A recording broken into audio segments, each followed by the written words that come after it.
ആർക്കാന്ന് താൻ കണക്ക് പണിയടോ പോയി ഷോട്ടെ എടാ ഇവള് നമ്മളെക്കാളും തറയടാ. തനിക്ക് അരിഞ്ഞാണം പണിഞ്ഞേരട്ടെ എന്നാ തനിക്ക് അരിഞ്ഞാണം പണിഞ്ഞേരട്ടെ സത്യം വലിയ നീളത്തിന്റെ അരിഞ്ഞാണം പണിഞ്ഞെടുക്കട്ടെ. എന്താണ് മക്കളെ ഇതിനോട് ഇങ്ങനെയൊക്കെയാണോ സംസാരിക്കുന്നത്? ഇങ്ങനെയൊന്നും അല്ലായിരുന്നു അച്ഛാ. ആദ്യം എന്നെ പച്ചക്ക് മുഖത്തൊക്കെ തള്ളക്കി വിളിച്ചോണ്ടിരുന്നതാ. ഇപ്പൊ ഇത്രയെങ്കിലും ശരിയായില്ലേ? ചിരിക്കാൻ തള്ളേ ഇത് എന്താ ചിരിക്കുന്നത്? ഞാൻ തമാശയൊന്നും പറഞ്ഞു. എന്ത് ഷൊട്ടത്തരം കാണിച്ചാലും ചിരിക്കാൻ കുറെ ഷൊട്ടകളും കാണും. ഞാൻ സീരിയസ് ആയിട്ട് ഒരു കാര്യം തന്റെ അടുത്ത് പറഞ്ഞുകൊണ്ടിരിക്കുമ്പോൾ ചിരിക്കുന്നത് അതെനിക്കറിയടി.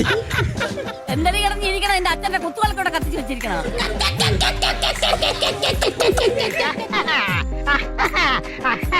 മനസ്സിൽ നല്ലത് വിളിക്കുന്നുണ്ട്.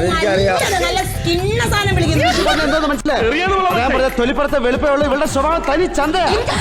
ഞാൻ അതിന് വരുമ്പോ പഴഞ്ഞു കൊടുക്കുവോ? അതിന് വരുമ്പോ പഴഞ്ഞു നീ പൊടി തിരിച്ചാൽ